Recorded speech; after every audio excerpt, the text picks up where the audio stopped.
Hello, all you glorious ones out there. This is Darren Austin Hall coming to you live from my beautiful home space that we call Templo Lila here in Costa Rica. And I want to talk today about this whole idea of men's work and healing masculinity, why it matters, and the mission ahead. So I've been really blessed to be a part of what some are calling like the men's movement for many years now. I've ran some men's circles for years, and I developed a course for men to take them through the journey of the four masculine archetypes of empowerment, King, Warrior, Magician, Lover, which is based upon a beautiful book series of the same name. And it's amazing to witness. I started that journey almost a decade ago, and it's amazing to witness that nowadays this movement has become so strong. It's become a mainstream movement. There are so many men's groups and men's circles all over the world, and they continue to be galvanized in great force and great virtue. And many men are a part of this movement and are feeling the incredible upgrades therein. And I also want to honor here at the outset that I personally believe that one of the reasons that this men's movement is burgeoning right now and continues to grow in great creative pioneering ways is thanks to women. I do really feel that this whole system of patriarchy, which those of us who are awake to the wiles and the woundedness of patriarchy, that women have perhaps suffered a lot more viscerally than men. And women were, I believe, at the forefront to really start to dismantle and innovate ways to break through the patriarchal conditioning. And I've just seen this in my own life with the amount of women's work and women's movement and circles that have been boundlessly around me in my life. And I've been really inspired by that. And I think that women have really taken a great leap forward. And men are realizing that they have to meet women and that there's a great motivation to do that.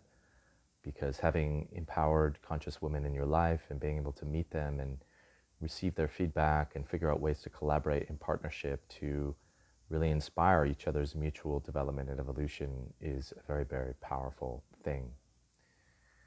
The world that we live in right now is definitely filled. It's suffuse with chaos, with feelings of collapse. Our societies and civilization at large is really challenged right now, whether it be the pandemia or just the evolutionary tension that continues to melt away things like the capitalist system. And there is a seeming feeling of chaos that is around us. And part of this chaos is there is a great feeling, I know, in a lot of men that they really need to embody a more healthy sense of masculinity. I don't think it's any secret that when we look at the masculine conditioning that's given to us through the mass media, through our education, that it's a very kind of poor modeling of what a man should really be. And the work is quite harrowing because when you look beneath the veneer of what we're taught in our social conditioning, there's really not much there in terms of true virtuous inspirations of what manhood is really about. And that's where it's really about embarking on this incredible journey of adventure, because you have to seek those resources out. And along that way, you start to find allies. You start to find amazing materials like I did with the archetypal work. And then also, I owe a great debt to a lot of teachings around sacred sexuality, because of course the lover archetype is perhaps the gravest wound that we face, not only as men, but as women and a culture at large. And it's really, when we are faced with this time of chaos, whether it's personally in our lives where we're dealt with a crisis that shakes up our normal way of being, where all of our routines and our solid sense of the world is met with a force of shaking.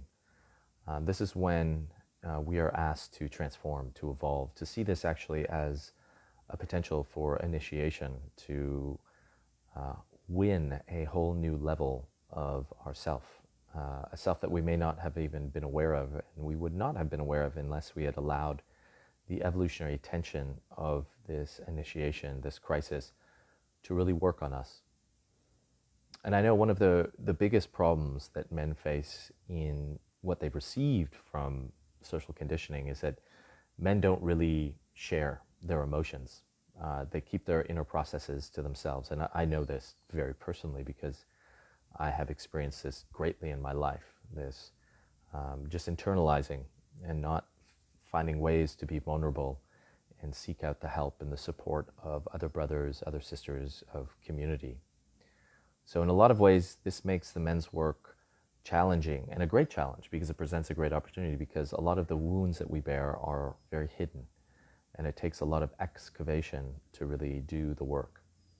And that's why the archetypes have been very, very powerful for me, because if you've ever worked with archetypal psychology, they sort of lend to us this roadmap of looking at our inner psyche, our inner being, and looking particularly at the shadow of our being, where we are more wounded and have a tendency to go unconscious into numbing habits that may be vitiating or destroying our well-being. And then there's, of course, the fullness or the light of the archetype in its most splendorous form, which is where we learn to aim ourselves towards embodying and start to enter into the great work, a great work of alchemy, where we start to integrate the shadow and start to walk along what I call the wound to wisdom road. And I know that men are really craving this work, because there's something in the masculine force, and this is the force that is in women and all human beings. There's something about the masculine that really enjoys challenge, and that really enjoys a mission, a quest, if you will. I wrote recently about the chivalric knights and the need to restore the sense of chivalry. And when we look at that great tradition that came out of the Middle Ages in Europe, we see this idea of the errant or gallant knights going out on quests, on adventures that will transform them, because it will force them to really pull on the resources in their inner self, to hone their skills, to really start to open themselves to a pathway of mastery where they can ever refine their gifts. And to me, the road to mastery is what brings the greatest joy in life. Because when you learn to really master yourself, to really no longer be a victim of your circumstances and your wounds, and realize, I can actually be sovereign in this, I can self-govern, I can actually go into these wounds and do the work to actually get the messages that they have and start to embody the wisdom that they're pointing towards. It's an incredible fuel for one's confidence to be able to embody the great work of positively evolving and transforming yourself. And that's what a lot of the masculinity work that I like to bring forward is about, particularly through the use of the archetypes, pointing myself and men to higher stages of development where we can start to pull ourselves together and no longer feel fractured and no longer feel a victim from all the inevitable circumstances of daily life that can really grind you if you don't have a set of practices that can continually polish yourself and activate all the latent potentials and possibilities that we have within our genetics, within our being, that most contemporary culture really just doesn't do. It really leaves us in a state of kind of slumber and what some existential philosophers would call a quiet sense of desperation.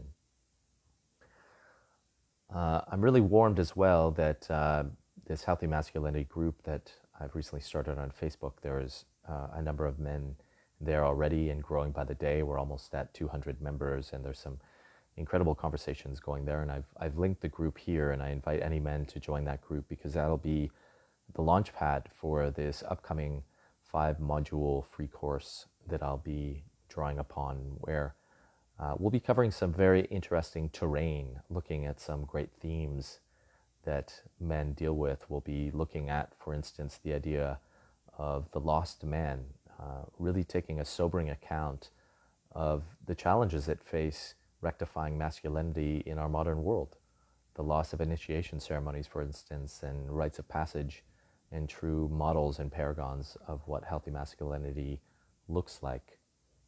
We'll also look at the wild man, which is something that's very exciting for me, drawing upon a lot of the inspirations I've received working with indigenous elders and just my sheer practices of eco-spirituality and connecting with the earth, in my own personal odyssey of discovering Gnosticism and the whole notion of connecting to the goddess therein. The wild man archetype is something that is deeply profound for men to engage, because let's remember, some of these archetypal textures, they are truly the essence of what we are. And so when we start to find ways to just press their buttons, it's incredible what starts to be unleashed in our being, in our soul. And we'll also look at what I call the mother's man, and looking at the whole wound that men have around women, about their relationship to their mother, and looking at how rendering a sense of the goddess, of the divine feminine, is a great way to sort of pull us out of the murk that can occur therein, in all those broken relationships that we've absorbed and that we may be participating in patriarchy, because we have not been taught on the external level how to properly relate to women, and also to relate to our inner anima, to our inner feminine. And we'll close the course by looking at the glorious man, which is where we'll start to look at the way forward, how to virtuously implement tools and practices that can really galvanize the great self, as Jung called it, the great sense of ourself, where our most excellent attributes can come to the fore, and we can sort of create like a psychic garden, where we can garden those through our attention, our awareness, and our disciplines, day by day by day, so that over time we can start to feel that confidence that, yes, I am mastering myself. And the last module will be a Q&A session, where we'll just take a summary of all the work that we've done, and we'll enter into some really beautiful discussions, I'm sure. And I'll be fielding any questions and doing my best, or even leaning on the group to answer those questions, so that we can also feel the bridling of brotherhood and community, which is so, so important for men, and a huge task before us, so that men don't overly internalize their lives. I do believe, as the great writer Robert Bly talks about in his, I feel, masculine Bible, Iron John, that, and I know another great men's leader right now that's really getting a lot of attention for in a worthwhile way, is Christian Bale. Men do tend to be activated by times of conscious aloneness, where they can activate the hermit archetype and really seek refuge in their soul, and maybe going out into the wild, as I did recently this past spring, and spend time just in contemplation, reflection, things that our modern world and all the ultra busyness doesn't really afford us.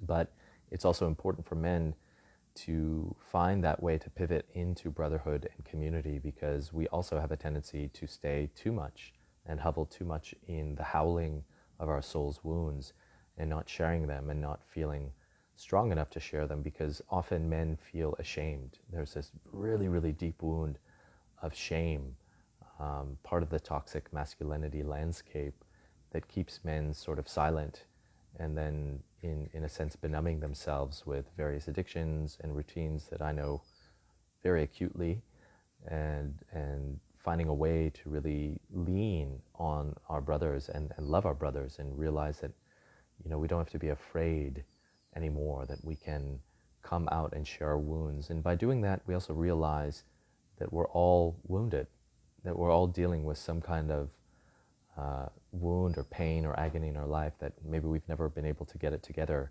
And sometimes just the whole courageous movement of taking a step forward in your life and entering into just a conversation with another man or even a woman, and declaring one's vulnerabilities can be enough to really open up that pathway and galvanize a transformation. It's really incredible how much we hold within, silently and in our own misery.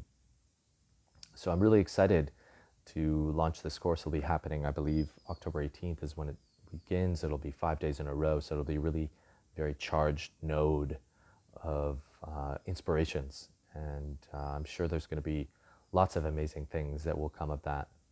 So if you feel inclined, if you feel the call, you can follow the link that I've posted here to the Healing Masculinity private group, and you'll already see there's some great discussions, and I'd love to hear from you and receive your contributions. And together we can really start to render and embody a true sense of what a healing masculine man would look like. And knowing that this is something that the world is crying out for very, very deeply. And this is part of the most amazing work that I've ever been a part of in my life. And I'm so, so excited to share it with you all. So if you enjoyed this communication, feel free to share it. And I look forward to seeing you in the group. And as the Knights of Templar would say, those sacred warriors of ancient past, be glorious.